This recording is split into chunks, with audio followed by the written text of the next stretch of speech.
अस्सलाम वालेकुम। चैप्टर 20 हम स्टार्ट करने लगे। चैप्टर 20 का नाम एंगल्स है। ये बहुत सिंपल सा चैप्टर है, बेसिक चैप्टर है।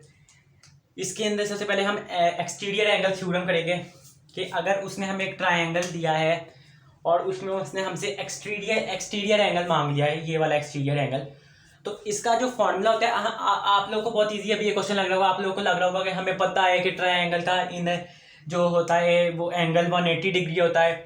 हम ए हमारे पास ए भी है, हमारे पास बी भी है।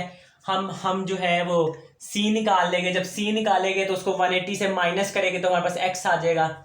ये तो है, लेकिन ये लॉन्ग मेथड है। एक simply shortest method, SAT is all about the shortest way possible.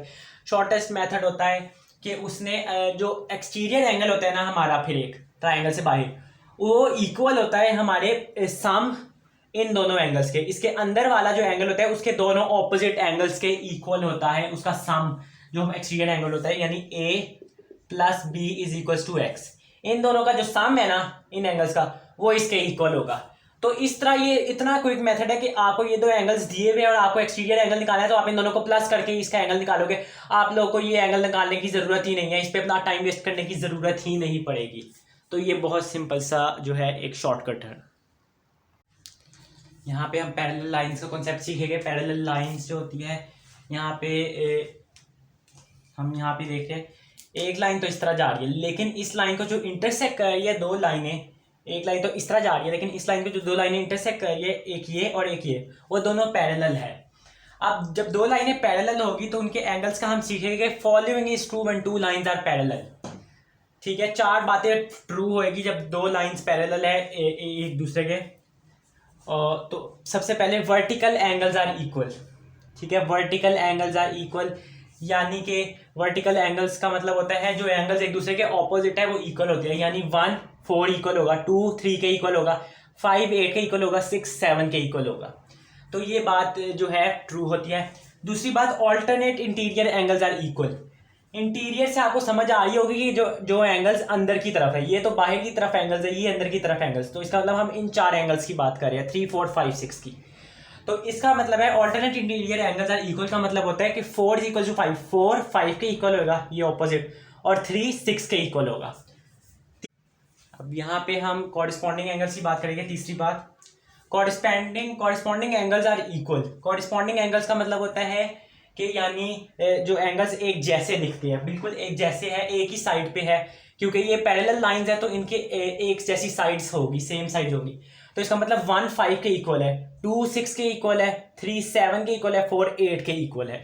ठीक है, लास्ट बात, same side interior angles are supplementary. ठीक है, इक्वल यहाँ पे नहीं आया, यहाँ पे सप्लीमेंट्री आया है, यानी इक्वल टू 180 डिग्री यहाँ पे हमारी बात आ गई है। ठीक है, इसका मतलब होता है कि हमारा जो है सेम साइड इंटीरियर, यहाँ पे भी आपको समझ लग गई होगी। इंटीरियर का मतलब है कि अंदर वाले एंगल्स की बात हो रही है, 3 4 5 6 की। ठीक है, तो इसका मतलब इक्वल का मतलब होगा कि 3 और 5 को जब ऐड करेंगे तो 180 बनेगा, 4 और 6 को जब ऐड करेंगे तो 180 बनेगा।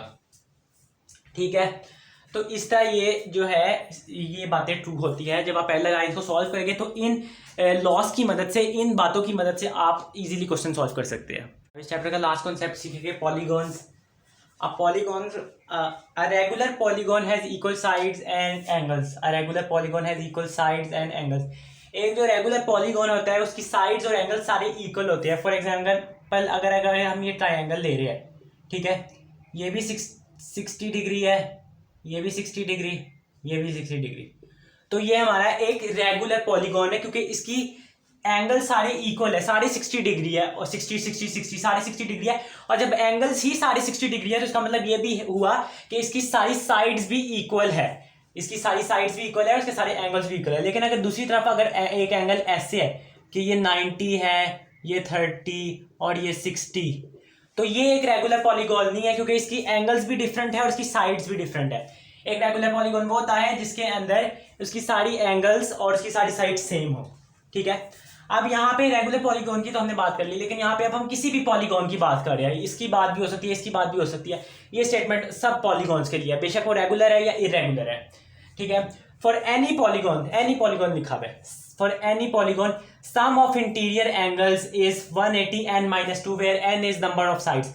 कोई भी पॉलीगॉन है उसकी जो इंटीरियर एंगल्स का सम होता है ना, यानी 60 + 60 + 60 180, 90 + 30 + 60 180, यानी उसके इंटीरियर एंगल्स का, अंदर वाले सारे एंगल्स का अगर सम करें, उनको प्लस करें, तो उसका जो आंसर निकलेगा उसको हम इस फॉर्मूला की मदद से निकाल सकते हैं, जिधर n जो होती है हमारी नंबर ऑफ साइड्स है।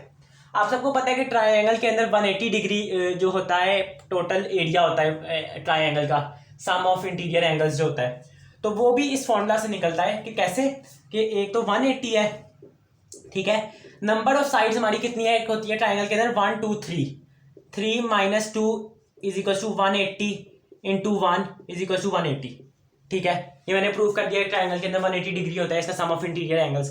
अगर स्क्वायर की आप बात करें, स्क्वायर के अंदर क्या होता है 180, 4 - 2, स्क्वायर के अंदर 4 साइड्स होती है, 1 2 3 4, 4 - 2 180 × 2 करें 360। इससे हमें पता चल रहा है कि एक स्क्वायर के अंदर 360 होता है उसका सम ऑफ इंटीरियर एंगल्स। तो इस फॉर्मूला की मदद से हम sum of interior angles of any polygon निकाल सकते हैं। लेकिन अगर उसने वैसे हमें क्वेश्चन में एक दफ़ा दे दिया है कि हमारा रेगुलर पॉलीगॉन है और हमने उसका सम ऑफ इंटीरियर एंगल्स भी निकाला है, तो जब हमें एक रेगुलर पॉलीगॉन का, आप समझ ले अगर हमने एक ऐसे करके ले लिया, ठीक है, एक सेकेंड, चले, फिर हमने ऐसे करके एक हेक्सागोन ले लिया, तो हेक्सागोन का नंबर ऑफ साइड्स कितनी होती है, हम नंबर ऑफ साइड्स निकालेंगे। अब हेक्सागोन के अंदर उसने हमें पूछा है कि आप हमें एक मैं क्वेश्चन आप लोगों को वैसे करा रहा हूँ कि एक है, उसने हेक्सागोन दिया और उसने हमें पूछ लिया कि एक साइड का आप बताइए कि एक साइड का इसका एंगल कितना है, एक्स की क्या वैल्यू है, एक एंगल की कितनी वैल्यू है, और उसने हमें कहा है कि एक रेगुलर हेक्सागोन है। जब उसने हमें कह दिया रेगुलर हेक्सागोन है, इसका मतलब रेगुलर पॉलीगॉन है, ठीक है। तो जब रेगुलर पॉलीगॉन है तो सबसे पहले हम इसका सम ऑफ इंटीरियर एंगल निकालेंगे। सम ऑफ इंटीरियर एंगल कितना होता है 180 इंटू कितनी साइड्स होती है हेक्सागोन की 1 2 3 4 5 6, 6 - 2, ठीक है, 180 इंटू 4 कितना होता है 180 360 365 40 720, 720 जो होता है हेक्सागोन का एक हमारा सम ऑफ इंटीरियर एंगल निकलेगा, ठीक है। अब हेक्सागोन के अंदर कितनी साइड्स होती है 1 2 3 4 5 6, और अगर उसने हमें कहा है कि रेगुलर हेक्सागोन है, इसका मतलब हर साइड का एंगल सेम है। तो अगर हम 720 को 6 से डिवाइड कर दे, ठीक है, 720 को 6 से डिवाइड कर दे तो हमारे पास एक एंगल निकलेगा 120 डिग्री। हमें पता चल जाएगा कि एक्स की वैल्यू 120 डिग्री है, एक्स = 120 डिग्री।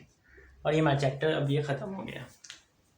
अभी हमारा चैप्टर कंप्लीट हो गया है। अब इसके end of chapter questions video की डिस्क्रिप्शन में आप उसके एंड ऑफ चैप्टर क्वेश्चंस देखें, उसके साथ आंसर्स भी है। वैसे अगर आप लोगों को कोई क्वेश्चन नहीं समझ आता तो आप मुझे कांटेक्ट कर सकते हैं through my email which is given on the website, और मैं आप लोग को ज़रूर रिस्पॉन्ड करूँगा आपकी प्रॉब्लम्स के साथ एज क्विक एज़ पॉसिबल।